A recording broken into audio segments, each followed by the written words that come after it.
Hey guys, welcome back to my channel. I am Danielle, aka Stitcherista here on YouTube, and today is Monday, June 27th, and it is about 4:20 p.m. here.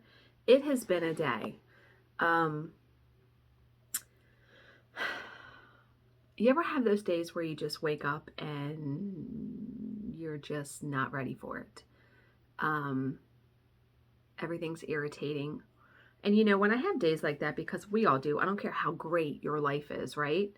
I just really have to push through it because I know that some days I feel completely different the next day.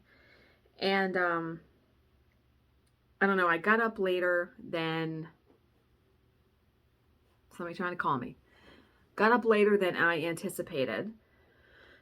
And my job today didn't start till 11. But I wound up, I indexed a job. I prepped for tomorrow's job because that confirmed. So I actually did stuff, for work before work. And so by the time I got done that, I got breakfast, sat outside, talked to Bill, talked to my dad. It was like 9:30. So I got up here, got ready. By the time I got ready, got laundry folded, all that kind of stuff done, it was like 10:40. So I only had 20 minutes. So I just sat down and I was just, I was feeling like I was coming out of my skin. I don't have too many days like that, but yeah. So I didn't do any stitching. I didn't do any stitching Saturday or Sunday. I woke up really early on Sunday, and so I didn't get enough sleep, and I wound up taking a nap in the afternoon, and it probably wasn't enough. So maybe that's why I slept the way I did and got up later than I thought today. So just bear with me here today if I'm kind of just all over the place for the video. So I did no extra stitching. Remember, I'm still working on Primrose Cottage Stitches Squeeze the Day. Now, in the mail today, I got 2 of my 3 orders from Scrapbookcom because I decided to go ahead and order washi tape and stickers for the next 2 stamps that I'm going to do. The Sweet Summer, which has a watermelon on it. So I got that, and here is the washi tape. Is that this one? Yeah. Don't you love the washi tape that's got like the watermelon on it? I love the other ones too. I really loved the checkered one, so I would definitely be using these. But I think I'm going to try to use the actual watermelon one. We'll see. I might use this one, the checkered one. I really like that. But then I bought a pack of these stickers because I loved so many of these little stickers. Like I love that one, the jar maybe. Definitely the watermelon, the dragonfly. I'll just put these cute little stickers on the page with it. So that came in a box. And then I also ordered some for the Plant Grow Bloom. So another set of washi tape. And I was thinking of using this one, but I might use this one up here. I like that one. I'll have to see. And then here were the stickers. And the reason why I got these stickers, these are actually chipboard stickers. I really love the gardening gloves and the tools. That's what I want to put on the page with it because Plant Grow Bloom. So yeah, they're so cute though, right? And I love that. I try to, when I stitch a piece that has words in it, I try to not put words as embellishments, if that makes any sense. So, but yeah, I love the flowers. The gardening gloves were the whole reason I got that. So those came, and I'm like, where the hell are the sunflower ones? I mean, the lemon ones, because I ordered those first. And when I checked the status of the order, that's coming by UPS. I don't know why. Coming by UPS on Wednesday, so I'll have it on Wednesday. So I read a lot. I finished the book. I finished the Riley Sager book. So I actually have 2 giveaways for you guys today that I'll pick winners next week. So the first is for the book. I'm going to have 2 different Google forms because not everybody wants everything. So if you want to be entered for this, you're going to have to put all your information in there. So this book, wow. This book took a bit to get started, but when it did, holy fucking moly. You will think you have it figured out. Trust me, you don't. You will think you know what's going to happen. You won't. You will not know, because I was wrong about every single thing I thought. Everything. And the mark of a good book is if you can surprise me. So I would say like the last quarter of the book, holy moly. And I mean, I get it. You have to set a scene. You have to set the story. Very good. Highly recommend. Okay. And then the second giveaway is from Wild Violet Cross Stitch, Ryan. I met her in person at the Flosstube retreat in New Jersey in 2019. She's a wonderful person, very talented designer, stitcher. She has her own store, and she messaged me on Instagram last week and said, would you like one of my mugs? Would you like to basically collaborate and do a giveaway for one of her mugs, and I get to have a mug? Absolutely. Yeah. So this is the mug I picked. The Stitcher, the Ripper, and what'd that say? The Snipper? The Snipper. Yeah. She has, I want to say 5 mugs. I know there's just a handful of them on her site. But the giveaway is for 1 mug. So the winner, you guys get to pick the design you want. Once I've chosen the winner, I will give them a code they can use on her website to get the mug for free. So you don't need to give me your email. When I set up that form, it's just going to be names and an email just so I can contact you. It's not going to be, you don't have to put you're going to go to her website and put in the code so you can get it. Also, she is giving a discount to all of my viewers on YouTube for 25% off. The code is Stitcherista25. I will have all of this in the description box. But Ryan is so lovely and fantastic, and I love her designs. I have yet to stitch one, but I bought a bunch. And I think for my junk journal, she has a really great pattern that is called the Puritan Witch, where she has 3 different hair colors. I bought it last year when she released it, and I never stitched it. And I don't know why. And then she did the stained glass things for Valentine's Day this year, and I bought those too and never stitched it. Why? I don't know. But I'm definitely going to stitch those, especially the Puritan Witch, which I really, really love. She has that freebie too that I have in my email that I want to stitch. And this was fitting because Bill broke one of my most favorite mugs that I had, that I kept out of my decluttering. It was the letter D. It was my initial, and it was the one I got from Hobby Lobby. It was black and white. I was really bummed about that because, you know, different mugs have different aesthetic feel when you drink out of them. This Hobby Lobby one, the top of it, it was all rounded out. So when you put your mouth on it, you know, when you drank coffee or whatever out of it, it felt really good. Do you know what I mean? It's hard to explain. But yeah, look, so now this will have a place because now I have 1 less mug. Yeah. Okay. And something that I would take you out there and show you, but Bill's downstairs and I'm not getting up. So when we buy a case of water, Bill buys a case of beer. Sometimes I'll buy a big pack of Gatorade or like the energy drinks that I like.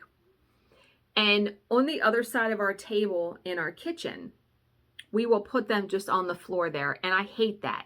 To me, it's just messy. And when we celebrated a birthday over here, my stepdaughter went to sit on that side and she's like, oh, there's no seats. She had to sit on the other side. So I was on Facebook, and I want to say it was in one of my Weight Watchers groups or something, because I belong to a bunch of like weight loss groups. And this is decaf, by the way, because there's no way in hell I can drink a regular cup of coffee at 4 o'clock and go to sleep. I just needed something warm and comforting. You know what I mean? So this person took a shoe rack and they put all of their water bottles and beer and all this, and they put it in their kitchen. And I went, oh my God, I need to try that. So I have had a shoe rack downstairs for 2 years in my bedroom. And I said, I'm just going to try it, because if it works, then I'll just order myself another shoe rack. Not a big deal. It works. I'm going to have to, if I remember, I'll have to show you tomorrow. So when you walk right in our kitchen where the dog's food and water bowls used to be, we just have a big empty space. I actually put it there. And I didn't say anything to Bill because right now I just have bottles of water and cans of beer on there. He likes Bud Light, so I don't drink anymore. I know.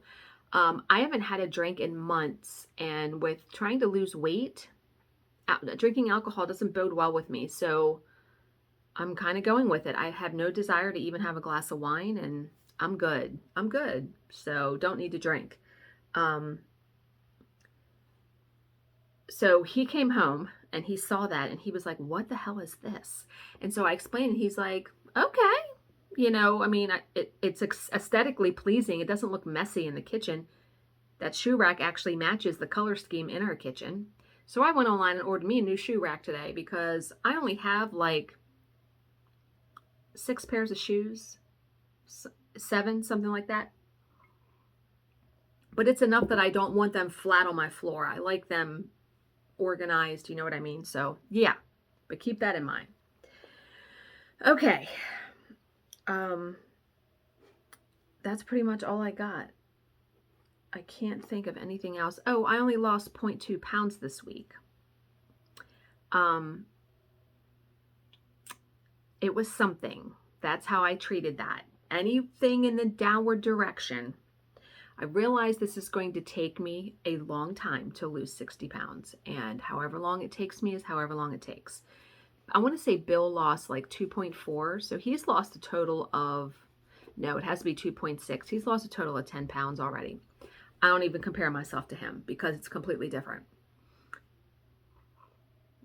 He'll be done long before me because he only needs to lose 30 pounds, 40 pounds, you know, something like that.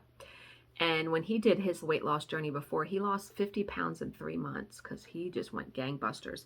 And that's just how he rolls, how he does it. So, what's nice is it's easier to do it because we're both eating healthy. When one person isn't, makes it kind of tough. But yeah, we made egg salad yesterday. That was really good. That turned out good. So that's definitely low carb. We use light mayonnaise because for him, Weight Watchers, you need to do low fat. It was good. I had it for lunch today. It was really good.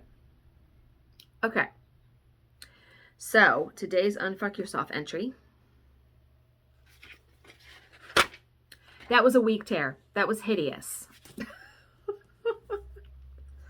Okay, it says, your life isn't a fucking concept. So stop engaging with it like it is. It's not a concept. All right.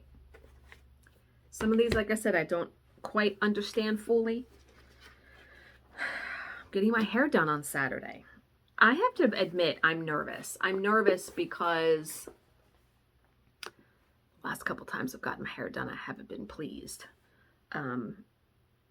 But this new person, excuse me, because I'm going to somebody new, they know the whole story. So at least I go in with them being informed. And I'm looking forward to putting some brown back into my hair, you know, because brown is my natural color. And I think all this blonde is just too much. It's just too much. I'm probably going to have a different cut because I'm probably going to get, I'm going to probably be getting somewhat of an angled stacked bob or something. Like I said, I haven't told Bill that but I'll probably be getting like this cut off. I mean, I don't want to go too short, you know what I mean? But I've been looking at pictures on Pinterest and bookmarking them, and I even texted her some. So fingers crossed, fingers fucking crossed, because not only am I tired of going and actually spending hours in the chair and having stuff done to my hair, I'm tired of spending all the money because it's not cheap. So, okay. Today's story. Oh, work. You know, work today started off fine. And then we had a technical snafu, and we haven't had a technical issue in a while.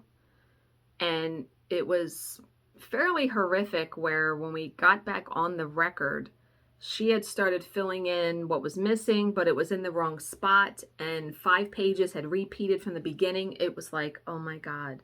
So I worked for like an hour and 15 minutes past the end of the job to fix all that. Luckily, they ended at like 2:45 our time, so yeah. But yeah, that was a little bit stressful and added an element to my day that didn't make it better. Let's put it that way. All right, today's story. Julia Dixon had just accidentally locked herself out of her house when the mailman came up the drive. Let me tell you a little story about locking yourself out of the house. And I remember this because I was so upset, and I don't really know why, because it wasn't that big of a deal. So when I lived in Hagerstown and I was dating someone else besides Bill, I lived in an apartment complex, and the guy I dated lived across the way, like literally across a road, a parking lot. We didn't have laundry in our apartments. It was like in another building, but it literally, there was only, I want to say 24 apartments. It really wasn't that many. So the laundry was like directly right across from my apartment. And our doors, when you went out, your door led to the outside. So it wasn't like you had to go in a stairwell. You walked in your apartment. They were great. It was probably one of my favorite apartments that I've ever lived in. Minus my neighbors. That's another story for another day. So whenever I went to do laundry, I had my house key on like a lanyard that I would throw around my neck, like a spare key, because I didn't want to take my entire set of keys across, because you also had to have a key to the laundry room. Well, I don't know what happened this time, but my house key wasn't on the lanyard, and I didn't realize it. So, and I didn't trust leaving my door unlocked. I probably would have been fine, but I don't trust that. So I lock the door, I go in the laundry room, and I come back, and then I realize it. I'm like, motherfucker, I don't have my cell phone. So, and then I had a landline at that moment. We didn't depend on cell phones like we do now. I didn't have a smartphone. This was like in 2003, okay? So I didn't have a Samsung Android. I had a fucking flip phone, if you can believe that I used, like when I left the house, I put it in my purse, that kind of thing. So now I have to knock on one of my neighbor's doors to use their phone to call my boyfriend, because my boyfriend works about 10 minutes away, and I know in an emergency he could come home and let me in, right? I hated to call him because what a pain in the fucking asshole. Like, what a pain in the ass. So, and this was early in the morning. This was like 9, 10 o'clock in the morning. So the neighbor I knew was home was this older lady who we like to call Bug Killer. Everyone had a name. Everyone had a nickname by us in the apartment complex. God only knows what people called me. I can't imagine. It's because this woman, she would dress to the nines. She reminded me of like June Cleaver. She would literally dress in pearls and slacks and a nice shirt every single fucking day. Her son would come visit her every weekend, so I'm thinking he brought her like food and stuff, because when she drove, she had this big Cadillac. It was frightening seeing her back out of the parking spot. But we called her Bug Stomper because she would literally come out on the front stoop. We had like a sidewalk in front of our apartments. And she would just stomp on the bugs to kill them. And it was just the weirdest thing. But the nicest lady. Very, very nice lady. So I knock on her door. And I'm like, can I use your phone? I'm locked out of my apartment. So I call my boyfriend. And I tell him what's going on. And I'm kind of upset. Like, it's funny the things I get upset about. And I think it's more, I get upset because I'm embarrassed. It's not because you know what I mean? It's more like I'm embarrassed and frustrated. So he's like, yeah, no problem. I'll come let you in. So when he gets to the apartment, I'm sitting on my front stoop, and he lets me in, and I just bust out crying. And he's like, what's wrong? And I said, I don't know. I said, this was just really upsetting to me. He's like, it's all right. And I just never forgot that, because, in every relationship that I've been in, I've always been the one that's been high strung, like wound tight, right? Like, I mean, I'm wound pretty tight. I mean, for the most part, you know, Bill's really calm. That other guy I dated was really calm. My first husband was really calm. And I guess, you know, it's like the yin to the yang, where I probably couldn't be with someone who was really high strung because we would just like explode, I'm guessing, right? Anyway, I know what it's like to get, oh, and another story where I got locked out, not locked out of my apartment. Senior year of high school, I had a Ford Escort station wagon. It's graduation day. I got to be there like 2 hours before my family does. So I had the idea, I'm going to just put my car key underneath my seat and shut the door. Because this was 1992. Nobody's fucking stealing a 1984 Escort station wagon. Right? And just like now, I kept nothing in my car. So you weren't getting anything. However, I was so in the habit of locking my doors because my grandmother instilled that in me ever since I was a kid, that when I put the key under the seat and I got out of the car, I hit the lock and shut it and didn't even think. And it didn't even hit me. It didn't even hit me until graduation's over. Everyone's leaving. I'm going back to my car, and my boyfriend is with me because I was 18. He was 23. Yes, indeedy. So he worked at NSA. I mean, he had a job and everything. So, but he came to the graduation because I didn't have that many people to come. So I had tickets left over. So he's sitting there with me. And again, no cell phone. Not like I can call my mom and say, la, la, la, I'm locked out. So we had to wait. And now this was like a huge, I mean, our graduating class was like 400 people. So imagine the parents. We had it in a stadium, right? So we're waiting. We're trying to find either my grandparents' car or my mom's car, because that's who came. So we're standing there because where I was parked, the whole line of cars was passing us. So we're just standing there and everybody's yelling, hey, you know, yelling, screaming, all that. When we see my mom's car, I run up there and I'm like, I'm locked out of my car. She had to go all the way home, get the spare car key, and come all the way back to the school. Needless to say, we were the last people in the parking lot, and it took her a hot minute because we lived easily 15 minutes away from the high school. Easy. And with how many people it took to get out,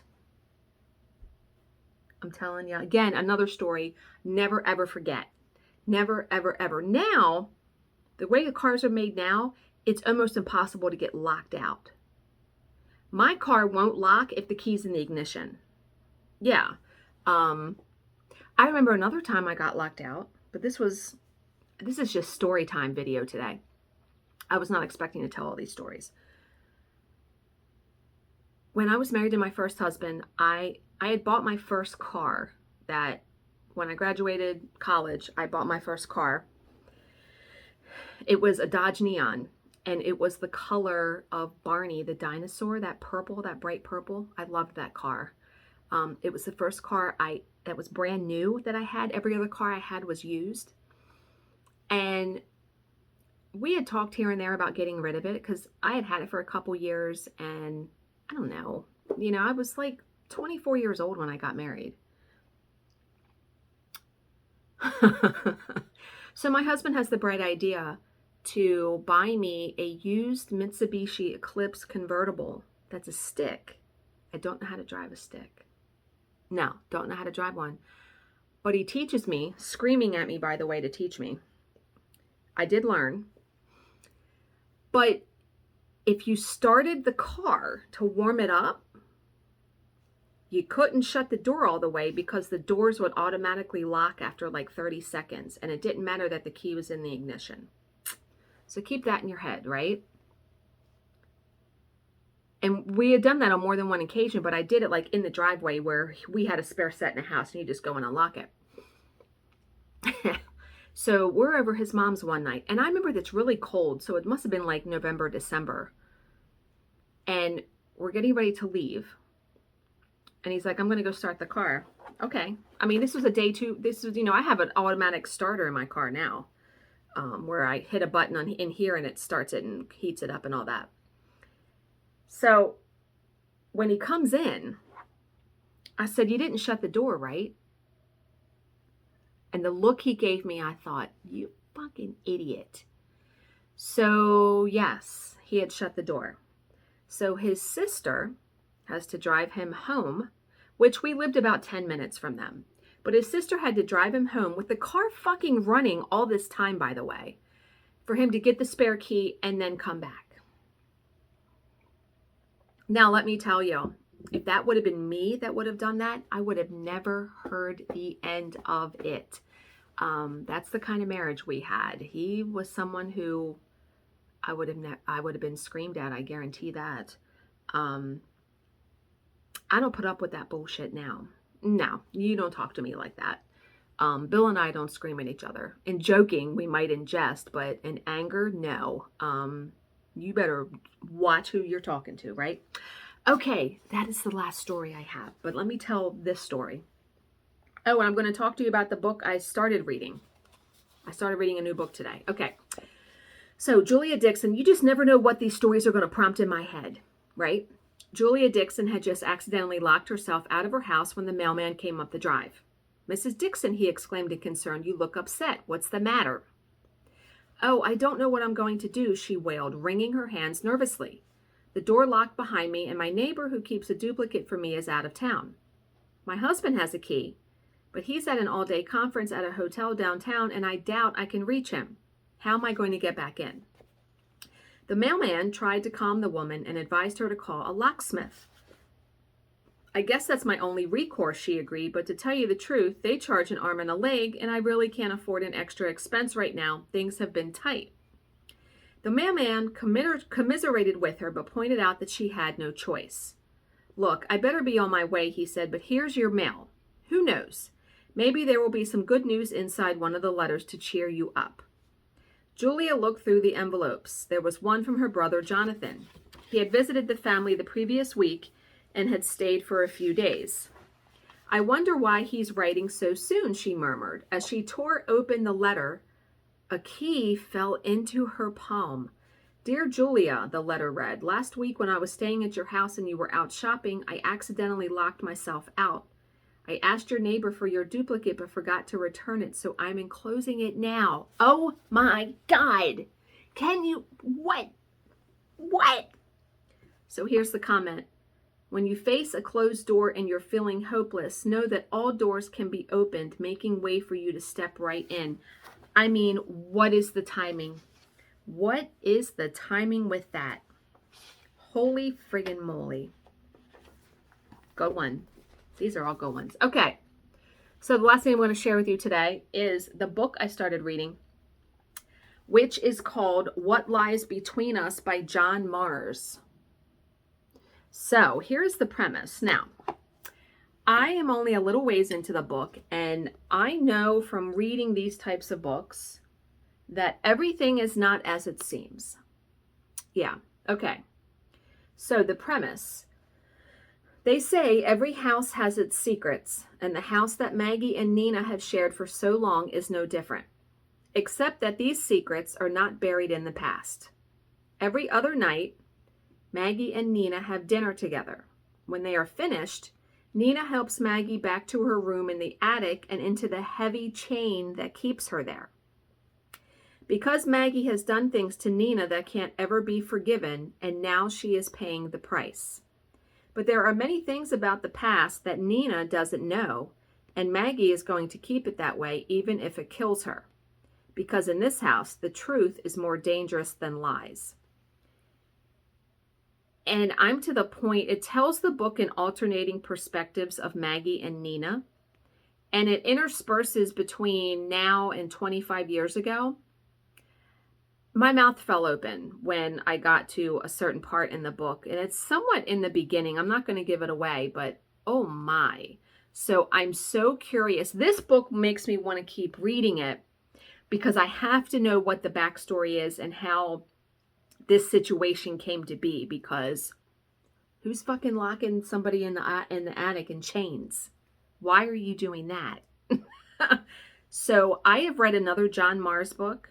I like his writing, so I feel like I'm going to be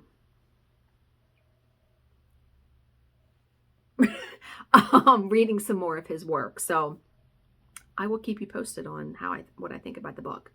So I hope you guys are having a better Monday than I have had. As always, if you have any questions, please leave them in the comments section below, and I will answer them to the best of my ability.